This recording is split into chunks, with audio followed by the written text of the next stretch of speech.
ममता जी का निर्देश, आसनसोल की जनता जनार्दन का आदेश मेरे लिए अध्यादेश बन गया। और मैंने इस बात कुछ नहीं, मैंने कहा ठीक है, your wish is my command. कि ये जो है चुनाव, ये दरअसल एक चुनौती है। चुनौती इसलिए कि इस चुनाव से लोकसभा का इलेक्शन है, पूरे देश में एक ही लोकसभा का इलेक्शन है। आज पूरा आसनसोल एक बार फिर से देश और विदेश के पूरे फोकस में आ गया। पूरे फोकस में चारों तरफ इसकी चर्चा हो रही है। क्यों चर्चा हो रही है? इसलिए इस चुनाव में जब आपकी जीत होगी, मैं नहीं कह रहा मेरी जीत, आपकी जीत है, और आपकी जीत में हम सबों की जीत है, और ममता जी की जीत है, तृणमूल कांग्रेस की जीत है, जनता जनार्दन की जीत होगी। लेकिन इस जीत से सरकार नहीं बदलने वाली है। इस जीत में नई सरकार नहीं आएगी, लेकिन हाँ, ये अहंकार से भरी हुई सरकार जो है, अहंकार से भरी हुई दिल्ली की, इसके होश फाख्ता हो जाएंगे। ये हिल जाएगी, ये हिल जाएगी। इसे लगेगा कि ये क्या हो रहा है, क्योंकि आज रूलिंग पार्टी के पास दिल्ली में उनके पुराने एलाइज तो छोड़ के जा चुके हैं।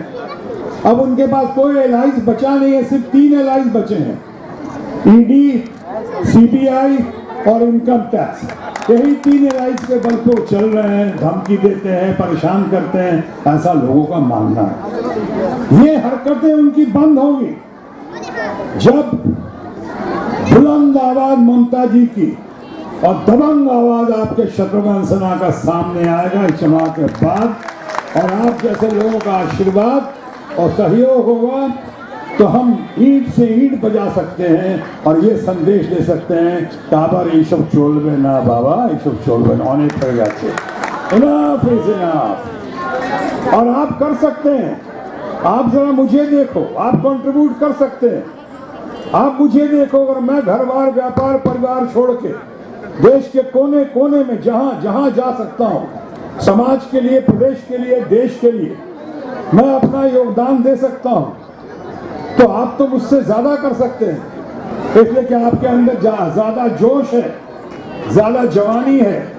आप चाहें तो नामुमकिन को मुमकिन कर सकते हैं, आप ठान लें तो इम्पॉसिबल को पॉसिबल कर सकते हैं। दाग देती है गर्दिशे दौरां, जिंदगी एहतराम करती है, इश्क जब मौत से टकराता है, मौत झुककर सलाम करती है। आप कर सकते हैं। आइए यहाँ पे हम सब लड़ाई में शामिल हो जाएं। एक चीज और कहना चाहूंगा कि यहाँ कोयला खदान की समस्याएं हो, मजदूरों की समस्याएं, जो बहुत जबरदस्त समस्याएं हैं, ये जो रोज रोज जैसा मौलाना बाबू ने बताया होगा आपको डिटेल में, पेट्रोल का, गैस का, डीजल का दाम इलेक्शन खत्म होते ही जैसे आप आगे बढ़ाए जा रहे हैं, करीब रुपया रुपया रोज बढ़ते जा रहा है, सिलेंडर 1000 रुपए से ऊपर का हो जा रहा है, तेल का दाम 200 से ऊपर जा रहा है। ये सारी बातें जो हो रही हैं, इन पे रोकथाम के लिए, इन पे लगाम के लिए, इनको चौकन्ना करने के लिए, इनको चुस्त और दुरुस्त करने के लिए आसनसोल का इलेक्शन, ये जीत बहुत जरूरी है, खासकर ममता बनर्जी की जीत। आप देखिए, ये प्राइवेटाइजेशन किसने किया था? हमारे कांग्रेस के फ्रेंड्स ने किया था, तो वो तो ठीक करेंगे नहीं। ये एफडीआई 100% एफडीआई किसने किया है? हमारे भारतीय जनता पार्टी के दोस्तों ने किया है, तो अब कुछ करेंगे नहीं। सेल बेच दिया, भेल बेच दिया, रेल बेच रहे हैं, लाइफ इंश्योरेंस बेच रहे हैं, यहाँ पे पूरा एकदम एफडीआई कर रहे हैं, सारी चीजें जो हो रही हैं, तो कौन लड़ सकता है?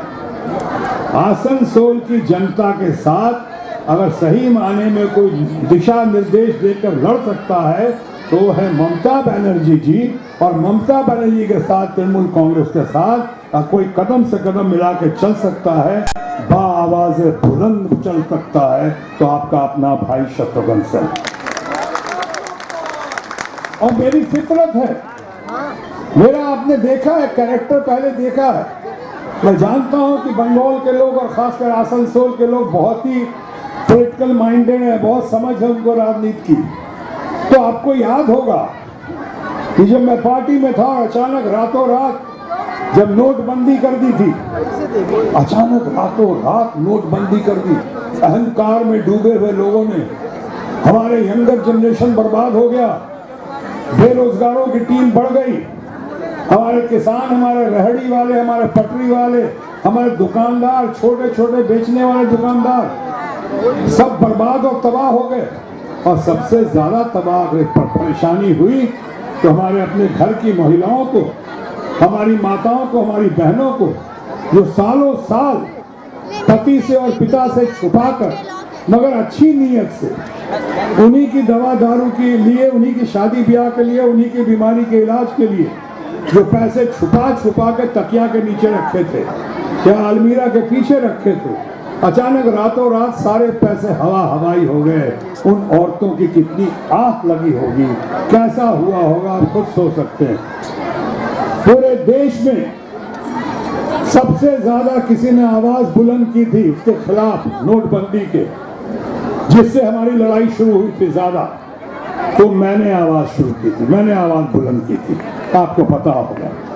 उसके बाद कॉम्प्लिकेटेड जीएसटी कर दिया, जीएसटी में लोग बर्बाद हो गए और हालत खराब हो गई, नींद पे करेला हो गया। लोग कहने लगे ये क्या कर दिया। आपको पता है साल में 365 दिन होते हैं, 365 डेज इन ईयर। वो जीएसटी में इतना कॉम्प्लिकेशन है और इतना कंफ्यूजन है कि आज तक 375 से ज्यादा अमेंडमेंट हो चुके हैं। एक दिन में एक से ज्यादा अमेंडमेंट हो रहा है। तो मैंने जब आवाज उठाई और इधर हमें दिखाई पड़ी हमारी ममता जी, तृणमूल कांग्रेस, इतने अच्छे अच्छे लोग, अपने अच्छे अच्छे मित्रगण, हमने कहा कि अब ठीक है। कई बार सही दिशा में जाने के लिए नई दिशा में जाना बहुत जरूरी हो जाता है। मैं सही दिशा में आया, भले ही नई दिशा हो, लेकिन अब सही दिशा में आया, thus far and no further, इस संकल्प के साथ, इस डिटर्मिनेशन के साथ कि जिंदगी की असली लड़ाई अभी बाकी है, जिंदगी की असली लड़ाई अभी बाकी है, मेरे इरादों का इम्तहान अभी बाकी है, अभी तो नापी है मुट्ठी भर जमी हमने, आगे और सारा आसमान बाकी है। बहुत कुछ करना है, आपका साथ चाहिए, आपका सहयोग चाहिए, आपका आशीर्वाद चाहिए। जैसे कि उत्पल बाबू इतना बढ़िया से कविता सुना रहे थे बंगाली में, अच्छा लगा, बहुत बढ़िया लगा। उसी तरह कवि दुष्यंत की कुछ पंक्तियां हिंदी की हैं, वर्ल्ड क्लास हैं, इंटरनेशनल स्टैंडर्ड की हैं और आज के मौके पे सटीक बैठता है। मैं तृणमूल कांग्रेस की तरफ से, ममता जी के निर्देश की तरफ से, आप लोगों के प्यार से मैं सामने उस कविता की चंद लाइन पढ़ता हूं, पंक्तियां कि हो गई है पीर पर्वत सी पिघलनी चाहिए, इस हिमालय से कोई गंगा निकलनी चाहिए। आज ये दीवार पर्दों की तरह हिलने लगी, शर्त लेकिन थी कि ये बुनियाद हिलनी चाहिए। सिर्फ हंगामा खड़ा करना मेरा मकसद नहीं, सिर्फ हंगामा खड़ा करना मेरा मकसद नहीं, मेरी कोशिश है कि ये सूरत बदलनी चाहिए। और मैं रविंद्र भवन में अपने तृणमूल कांग्रेस के समर्पित कार्यकर्ताओं को और यहाँ की जनता जनार्दन को और खासकर यंगर जनरेशन को आखिरी दो पंक्तियां दुष्यंत कुमार की समर्पित करता हूं कि मेरे सीने में नहीं तो तेरे सीने में सही, मेरे सीने में नहीं तो तेरे सीने में सही, हो कहीं भी आग लेकिन आग जलनी चाहिए। आप तमाम लोग जिंदाबाद, आपका घरबार व्यापार परिवार जिंदाबाद, आसनसोल जिंदाबाद, जय बांग्ला, जय हिंद, वंदे मातरम, ममता बंदोपाध्याय जिंदाबाद।